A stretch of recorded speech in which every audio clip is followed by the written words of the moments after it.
Isang pinagpalang araw sa inyong lahat. Tayo po'y magninilay sa salita ng Diyos.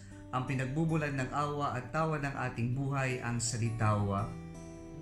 Nakakagulat po ang mga salitang binitawan ng ating Panginoon sa ating ebanghelyo ngayon patungkol po sa ating pagsunod sa Kanya. Sinabi po niya, "If anyone comes to me without hating his father and mother, wife and children, brothers and sisters, and even his own life, cannot be my disciple. Whoever does not carry his own cross and come after me cannot be my disciple." Ano pong ibig sabihin ng mga salitang ito? Bakit kailangan nating kamuyan yung mga minamahal natin sa buhay para lamang sumunod sa ating Panginoong Jesucristo? Mga kapatid, ang mga salitang ito ng ating Panginoon ay may dalawa pong hinihiling ang Diyos sa atin kung tayo ay susunod sa Kanya.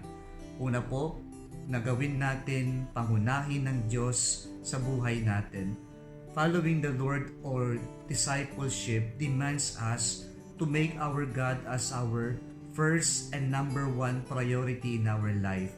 That no matter what happens, we will always prioritize our following of the Lord, our responsibilities, our mission that we have received from the Lord.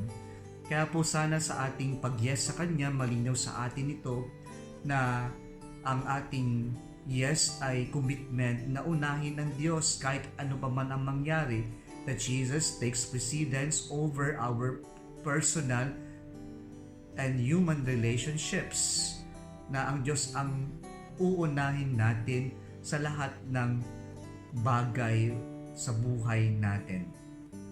Pangalawa po ay sa pagsunod natin sa Panginoon, hindi po mawawala ang krus. Discipleship demands us to take up our cross, and there is only one way to follow the Lord, in following the Lord, and it is the way of the cross.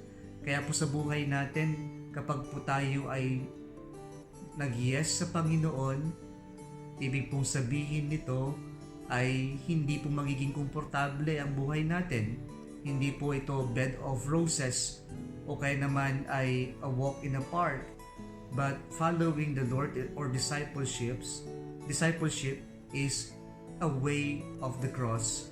And each cross that we carry surely would bring us to the Lord and to His kingdom. Kaya po mga kapatid, narinig po natin nung linggo yung pangunahing utos ng Diyos o bilin ng Diyos ay ang mahalin natin siya ng buong buo, sa isip, sa salita at sa gawa. Na sana po sa ating pagtugon sa Kanya, ito rin po yung pangunahin na gawin natin ng Diyos, unahin natin ng Diyos. At pangalawa, huwag natin kakalimutan na sa buhay natin na pagsunod sa Kanya, hindi po mawawala yung mga krus na papasalin natin, sabagtat bawat pagpasan natin ng krus ang siyang magdadala sa atin palapit sa Diyos.